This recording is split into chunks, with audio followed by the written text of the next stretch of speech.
अस्सलाम वालेकुम। उम्मीद करती हूँ आप सब खैरियत से होंगे। आज हमने जो टॉपिक डिस्कस करना है वो हमारे पास है जॉनसन बिहेवियरल सिस्टम मॉडल, जो कि डॉरोथी ई जॉनसन ने जो था वो पेश किया था।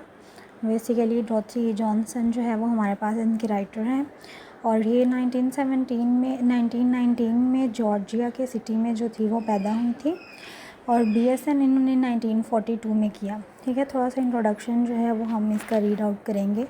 देन हमारे पास आता है MPH, इन्होंने 1948 में किया, यानी masters in public health sciences. ठीक है, उसके बाद इन्होंने ना पीडियाट्रिक नर्सिंग में स्पेशलाइजेशन की थी और वो की इन्होंने 1971 में। फिर हमारे पास इन्होंने one conceptual model of nursing जो था वो पेश किया था 1968 में। One conceptual model of nursing basically classical contribution थी एक, जो कि जिस तरह के हम नर्सिंग लिटरेचर जो हैं वो करते हैं उसके ऊपर एक क्लासिकल कंट्रीब्यूशन थी। उसका नाम था one conceptual model of nursing. Then इनकी डेथ जो थी वो 1999 में हुई। ठीक है, तो ये थोड़ा सा इंट्रोडक्शन जो है वो आपने हर राइटर का याद रखना है। ठीक है, बिल्कुल भी स्किप नहीं करना। कई बच्चे स्किप कर देते हैं कि ये हमें याद नहीं होगा, तो बिल्कुल स्किप जो है वो आपने नहीं करना। थोड़ा थोड़ा जो है वो नॉलेज आपको इनकी date of birth, date of death और इनकी स्टडी के बारे में जो है वो होना चाहिए। ठीक है, देन हमारे पास जॉनसन के कुछ कॉन्सेप्ट्स आते हैं। सबसे पहले आप इनके कॉन्सेप्ट्स को जो है वो माइंड में रखेंगे तो फिर काफ़ी ज़्यादा जो है वो आप इसके बारे में अंडरस्टैंड कर सकते हैं चीज़ें। कॉन्सेप्ट्स हमारे पास इसके आते हैं। हमारे पास 8 कॉन्सेप्ट्स हैं इसके 8। बिहेवियर सिस्टम, बिहेवियरल सिस्टम, सब सिस्टम, इक्विलिब्रियम, स्ट्रेसर्स, टेंशन और इंस्टेबिलिटी, ये सारे हमारे पास इनके कॉन्सेप्ट्स आ जाते हैं। सबसे पहला कॉन्सेप्ट होता है बिहेवियर का।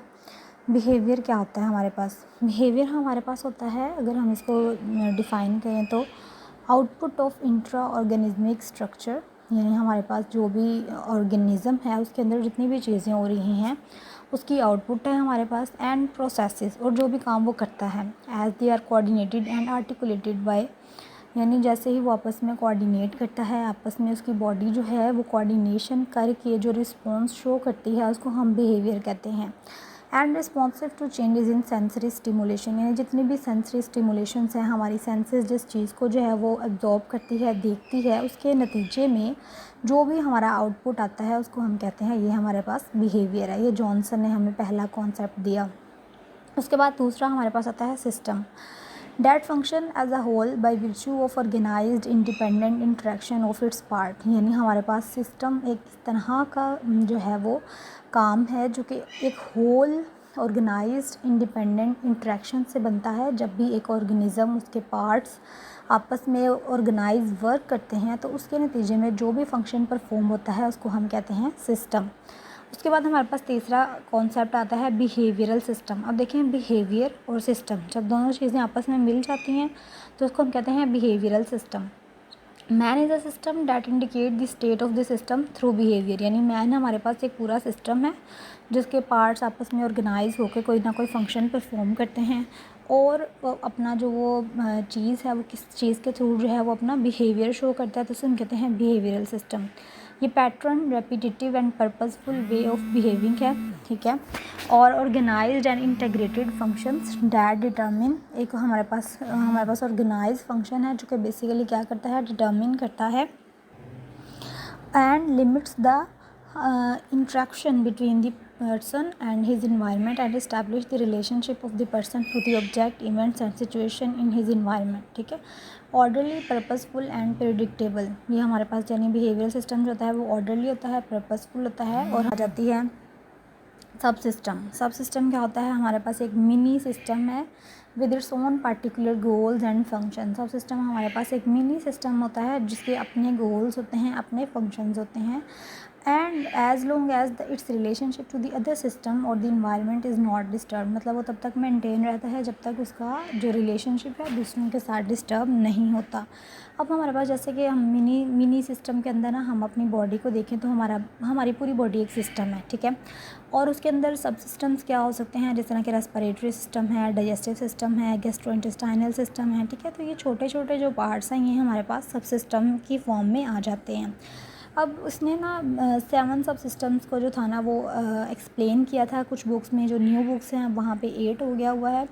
Motivational drives direct the activities of the sub system which are continuously changing through maturation experience and learning. मतलब सब सिस्टम हमारे पास एक इस तरह की कह लो पार्ट है जो कि हमारी एक्टिविटीज़ जो है वो मेंटेन करती है, और ये आहिस्ता आहिस्ता चेंज होते रहते हैं, यानी एक्सपीरियंस के साथ। जब जब इंसान मैच्योर हो जाता है या जब जब वो लर्न करता है, जैसे कि हमें पता है कि हमने खाना कब खाना है, जब हम भूखे होंगे तब हमने खाना खाना, ठीक है। बच्चे किसी भी टाइम खाना खा लेते हैं, लेकिन जब इंसान मैच्योर हो जाता है उसको पता होता है कि भाई नहीं, जब मुझे भूख लगनी है मैंने तभी खाना खाना है, ठीक है। Controlled by biological, psychological and sociological factors. कुछ चीज़ें होती हैं बायोलॉजिकल फैक्टर्स, यानी कुछ इंसान ज़्यादा खाते हैं, कुछ कम खाते हैं।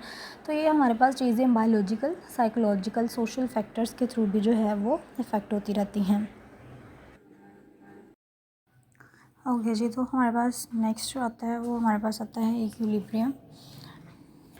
इक्विलिब्रियम की अगर हम डेफिनेशन जो है वो बताएं तो उन्होंने क्या बताया कि स्टेबलाइज्ड बट मोर और लेस ट्रांजिटरी रेस्टिंग स्टेट। मतलब हमारे पास इक्विलिब्रियम का मतलब है कि एक स्टेबिलिटी वाला सिस्टम है, लेकिन कुछ ज़्यादा या कम चेंजेस जो हैं वो इस रेस्टिंग स्टेट में आती रहती हैं, in which the individual is in harmony with himself and with his environment. यानी हमारे पास इक्विलिब्रियम की अगर हम डेफिनेशन करें तो ये हमारे पास एक स्टेबलाइज्ड स्टेट है, लेकिन इसके अंदर ज़्यादा या कम ट्रांजिशंस जो हैं वो आती रहती हैं, in which individual is in harmony with himself and his environment. और इंडिविजुअल जो होता है वो अपने साथ और अपने इन्वायरमेंट के साथ जो है वो स्टेबिलिटी के सिस्टम में होता है। अच्छा जी, उसके बाद अगर हम बात करें तो इन्होंने कहा है कि not synonyms with a state of health because it may be found either in health और इलनेस। मतलब कि आप इक्विलिब्रियम को सिर्फ ये नहीं बता सकते इक्विलिब्रियम जो है वो सिर्फ हेल्थ का ही नाम है, बल्कि इक्विलिब्रियम हेल्थ का भी हो सकता है और इलनेस में भी हो सकता है। यानी इक्विलिब्रियम बेसिकली जो है वो एक स्टेबिलिटी है, तो स्टेबिलिटी जो है वो हमारे पास हेल्थ में भी हो सकती है और स्टेबिलिटी हमारे पास इलनेस में भी हो सकती है, ठीक है। तो हम इसको ये नहीं कह सकते कि सिर्फ हेल्थ में ही जो है वो स्टेबिलिटी है या सिर्फ इलनेस में स्टेबिलिटी है। नेक्स्ट 6 पार्ट में हमारे पास आता है जो 6 हमारे पास इसका कॉन्सेप्ट था स्ट्रेसर। स्ट्रेसर क्या चीज़ होती है? स्ट्रेसर को अगर हम बताएं तो स्ट्रेसर हमारे पास बेसिकली कोई भी ऐसा स्टिमुलस है जो कि हमारे अंदर एक टेंशन प्रोड्यूस करता है, ठीक है।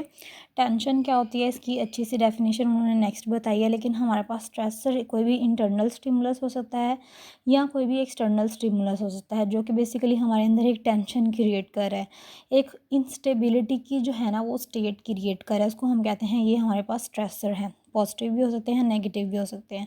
यानी कुछ स्ट्रेसर्स या कुछ टेंशन इस तरह की होती हैं जो हमें स्टिमुलेट करती हैं कि हम कुछ करें, ठीक है। और कुछ स्ट्रेसर इस तरह के होते हैं जो नेगेटिव होते हैं, जो कि हमारी हेल्थ के ऊपर बुरा इफेक्ट डालते हैं, जो कि हमारे ऑक्यूपेशन के ऊपर बुरा इफेक्ट डालते हैं, जो हमारे रिलेशनशिप के ऊपर बुरा इफेक्ट डालते हैं। तो ये हमारे पास पॉजिटिव और नेगेटिव स्ट्रेसर्स होते हैं।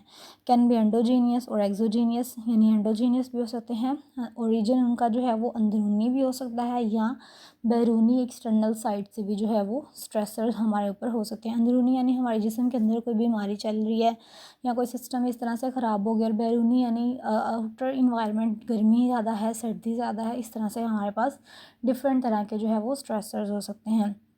7th वन हमारे पास कॉन्सेप्ट आता है टेंशन का। अब हमने पढ़ा कि जो हमारे पास कोई भी ऐसी चीज़ जो हमारे अंदर टेंशन प्रोड्यूस करती है उसको हम स्ट्रेसर कहते हैं। तो टेंशन होता क्या बेसिकली? टेंशन हमारे पास a state of disequilibrium, stretched, strained, यानी हमारे पास एक इस तरह की स्टेट है जिसमें इक्विलिब्रियम मेंटेन नहीं रहता, डिसइक्विलिब्रियम हो जाता है इंसान। स्ट्रेच्ड या स्ट्रेन यानी इंसान बहुत ज़्यादा स्ट्रेन कंडीशन में अगर चला जाए तो उसको हम कहते हैं ये इंसान टेंशन में है। And product of disturbance in equilibrium, यानी अगर आप इक्विलिब्रियम को बार बार डिस्टर्ब करें तो उसकी जो प्रोडक्ट होगी आपके पास वो टेंशन की फॉर्म में आएगी। टेंशन भी कंस्ट्रक्टिव होती है, डिस्ट्रक्टिव होती है, यानी टेंशन में इंसान या तो कोई चीज़ें नई क्रिएट कर लेता है और यहाँ जो है वो उसकी पुरानी चीज़ों के ऊपर भी पानी फिर जाता है। तो टेंशन हमारे पास कंस्ट्रक्टिव भी हो सकती है, डिस्ट्रक्टिव भी हो सकती है। उसके बाद है the system adjustment to demands changes और ग्रोथ और टू एक्चुअल डिस्ट्रप्शन, यानी हमारे पास सिस्टम जो होता है बेसिकली एडजस्ट कर रहा होता है कि जो भी चेंज हुआ है, जो भी डिस्ट्रप्शन हुई है, डिस्ट्रॉय जो है इंसान का इन्वायरमेंट हुआ है उसको स्टेबलाइज कर ले। तो एडजस्टमेंट करने की सिचुएशन का नाम भी टेंशन ही है। नेक्स्ट हमारे पास 8 जो है ना उसका कॉन्सेप्ट आता है इंस्टेबिलिटी। इंस्टेबिलिटी का कॉन्सेप्ट उसने क्या दिया, जिस तरह के हमने कहा स्टेबिलिटी का नाम इक्विलिब्रियम है, तो अगर हमारे पास जो उस इक्विलिब्रियम के अंदर कुछ खराबी पैदा हो रही है, state in which the system output of energy depletes, deplete का मतलब होता है कम होना, यानी जिसमें एनर्जी जो है वो कम हो रही है उस एनर्जी से, that needed to maintain stability, यानी हमारे पास एक इस तरह की स्टेट जिसमें सिस्टम की आउटपुट में जो एनर्जी बन रही है वो उतनी नहीं है जितनी कि हमें एनर्जी रिक्वायर है उस सिस्टम को मेंटेन करने के लिए, तो उसको हम कहते हैं इंस्टेबिलिटी की स्टेट। अच्छा, अभी तक हमने जो है वो जॉनसन के जो है वो कॉन्सेप्ट्स जो हैं वो रीड आउट कर लिए हैं, ठीक है, एंड भी हम इसका एक रिव्यू भी करेंगे। अभी तक आपने क्या पढ़ा, जो जॉनसन था उसका थोड़ा सा जॉनसन का इंट्रोडक्शन जो है वो हमने पढ़ लिया, उसके अलावा हमने जॉनसन के कॉन्सेप्ट्स जो थे वो हमने पढ़ लिए, ठीक है। अब हमारे पास इसके सब कॉन्सेप्ट्स जो हैं वो आते हैं, तो सब कॉन्सेप्ट्स में सबसे पहले सब कॉन्सेप्ट आता है स्ट्रक्चर, फिर वेरिएबल और फिर बाउंड्रीज, 3 हमारे पास इसके सब कॉन्सेप्ट्स हैं। यानी कॉन्सेप्ट्स में भी फर्दर स्मॉल पीसेस ऑफ कुछ और भी कॉन्सेप्ट्स होते हैं, इनको हम सब कॉन्सेप्ट्स जो हैं वो उसका नाम देते हैं। तो सब कॉन्सेप्ट्स में स्ट्रक्चर मतलब है part of the system that make the whole, यानी स्ट्रक्चर एक इस तरह की चीज़ होती है जो कि सिस्टम का पार्ट होती है और बेसिकली सिस्टम को बना रही होती है। वेरिएबल क्या होता है, आप लोगों ने वैसे भी वेरिएबल्स काफ़ी ज़्यादा पढ़े हैं। वेरिएबल कोई भी ऐसी चीज़ जो चेंजेस लेके आ रही है, ठीक है। Factors outside the system that influence the system behaviour, जो कि सिस्टम के बिहेवियर को चेंज कर रहे हैं, ठीक है, उसको हम कहते हैं वेरिएबल। कोई भी ऐसी चीज़ जो कि चेंज होती रहती है उसको हम वेरिएबल का नाम देते हैं। उसके बाद हमारे पास आता है बाउंड्रीज। बाउंड्रीज हमारे पास the point that differentiate the interior of the system from the exterior, ठीक है, वो बाउंड्री है एक पॉइंट जो कि इंटीरियर को एक्सटीरियर से सेपरेट कर रहा है, उसको हम कहते हैं ये बाउंड्री है।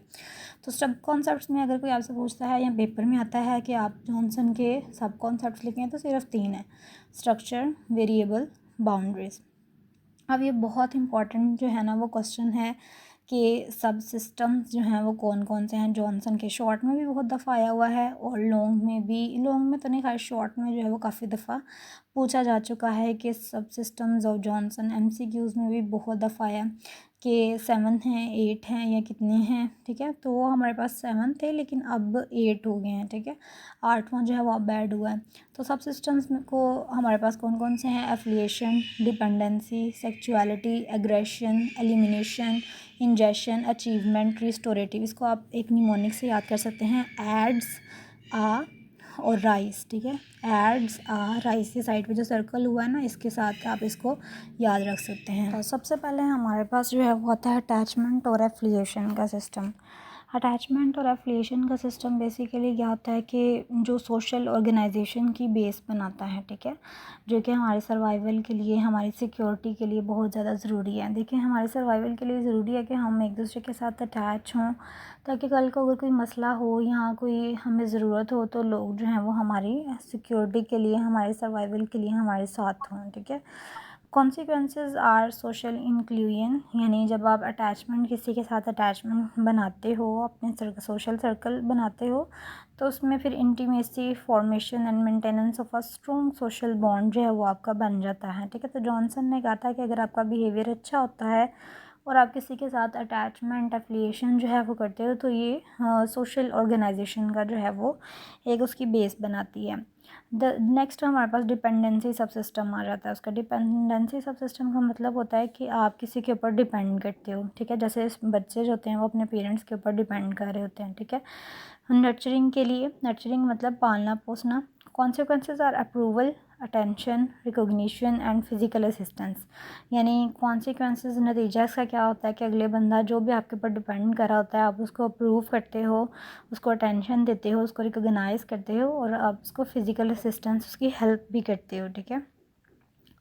Evolves from total dependence to self dependence, यानी वो ये होता है कि इंसान पहले टोटली किसी के ऊपर डिपेंड कर रहा होता है, फिर आहिस्ता आहिस्ता खुद पे भी जो है वो डिपेंड करने लग जाता है। इंटरडिपेंडेंस भी हो सकती है, यानी आप सोशल ग्रुप, सारे लोग एक दूसरे के ऊपर जो है वो डिपेंड कर रहे हो। तो डिपेंडेंसी का सब सिस्टम जो है वो हमारे पास सेकेंड सब सिस्टम है जो कि जॉनसन ने पेश किया था।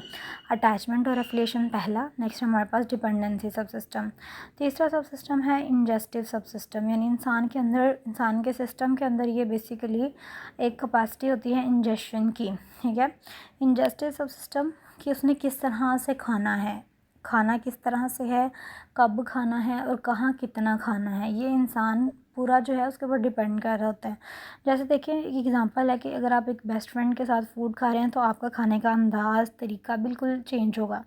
अगर आप किसी सोशल इवेंट के अंदर खाना खा रहे हैं तो आप तहज़ीब के साथ ज़रा खाएँगे, मतलब और तरह से खाएँगे, ठीक है।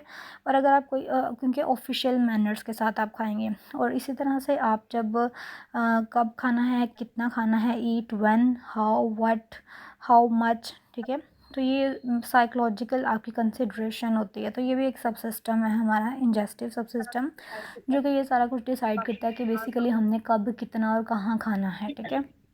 फिर एलिमिनेटिव का सब सिस्टम इंसान के अंदर है, एक सब सिस्टम जिसको एलिमिनेशन का सब सिस्टम कहा जाता है, ठीक है। उसने एलिमिनेशन, उसका पैटर्न क्या है, ठीक है। उसने एलिमिनेशन कहाँ करनी है, कहाँ, जैसे आप एक जर्नी में हैं, ठीक है, एक सफ़र पे जा रहे हैं, तो आप अपनी वॉइड की जो अर्ज होती है उसको कंट्रोल कर लेते हो, ठीक है।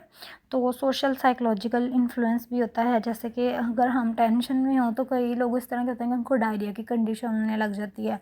तो इंसान का ये भी एक सब सिस्टम है, एलिमिनेटिव सब सिस्टम, जो कि ये सारी चीज़ें जो है वो कंट्रोल कर रहा होता है। उसके बाद हमारे पास जो है ना वो नेक्स्ट आता है सेक्सुअल सब सिस्टम। हमारा एक सेक्सुअल सिस्टम है, ठीक है, बायोलॉजिकल सोशल फैक्टर है जो कि बेसिकली हमारे बिहेवियर को इफ़ेक्ट करता है। ये हमारे पास प्रोक्रिएशन का, ग्रेटिफिकेशन का सिस्टम है, लेकिन अगर ये सब सिस्टम में थोड़ी सी कह लो कि इम्बैलेंस हो जाए तो फिर और तरह के केसेस सामने आते हैं, जिस तरह के रेप हो गया, सेक्सुअल अब्यूज़ हो गया। तो हमारे पास ये सब सिस्टम भी जो है वो कंट्रोल में, हमारा बिहेवियर इसको कंट्रोल कर रहा होता है। इस सब सिस्टम को भी हमारे बिहेवियर के ऊपर डिपेंड करता है कि ये सब सिस्टम किस तरह से चलेगा। उसके बाद एग्रेसिव सब सिस्टम आ जाता है। एग्रेसिव यानी protection and preservation, one that generate defensive response from the individual when life और टेरिटरी इज़ बीइंग थ्रेटन, यानी जब इंसान की अपनी टेरिटरी जो है वो डिस्टर्ब होगी तो फिर उसके अंदर एग्रेशन आ जाएगा। तो society demands that limits to be placed on moods of self protection and the people and their property be respected and protected. मतलब इंसान की, यहाँ हमारी जो सोसाइटी है बेसिकली ये डिमांड करती है कि उसकी जान माल का तहफ़्फ़ुज़ किया जाए, लेकिन अगर ये चीज़ें नहीं होंगी तो फिर उसके अंदर जो है वो एग्रेशन आ जाएगा। अचीवमेंट सब सिस्टम है, ये भी बिहेवियर के थ्रू ही आप जो है वो अचीवमेंट सब सिस्टम का बिहेवियर के साथ बहुत ज़्यादा इंटरलिंक्ड है। यानी आपका बिहेवियर किस तरह से है, intellectual, physical, creative, mechanical, social skills जो होती हैं वो आपके अचीवमेंट के ऊपर डिपेंड कर रही होती हैं कि आप कितनी चीज़ें अचीव करते हो। ये आपका बिहेवियर डिसाइड करता है। अगर आप अच्छे से पढ़ोगे तो डेफिनेटली आप अच्छी चीज़ें अचीव करोगे, अगर आप हार्ड वर्क करोगे तो डेफिनेटली एक अच्छा रैंक जो है वो आपको मिलेगा, और अगर नहीं करोगे तो इसका ऑपोजिट होगा। 8th सब सिस्टम हमारे पास आता है रिस्टोरेटिव सब सिस्टम। रिस्टोरेटिव सब सिस्टम का मतलब है कि आप अपना बिहेवियर किस तरह से रिस्टोर, जैसे आप सोते हो तो आपकी एनर्जी जो है वो रिस्टोर होती है, ठीक है, रिलैक्स करते हो, प्ले करते हो तो आपका माइंड रिलैक्स होता है। तो इस तरह से उसने कहा कि मतलब ये जो है ना रिस्टोरेटिव का भी एक सब सिस्टम जो है ना वो है। और Johnson believe sleep is a biological force and not a motivational behaviour. उसने कहा था कि एक बायोलॉजिकल फोर्स है जो नेचुरल आ जाती है, नींद जो है, ठीक है। तो अब ये जो सब सिस्टम है ना रिस्टोरेटिव सब सिस्टम, ये वो वाला सब सिस्टम है कि जिसको अभी तक कुछ बुक्स में शामिल किया गया है, कुछ बुक्स में शामिल नहीं किया गया। तो हमारे पास टोटल 8 सब सिस्टम थे जो हमने रीड आउट कर लिए हैं, ठीक है। Affiliation, dependency, sexuality, aggression, elimination, ingestion, achievement and restorative.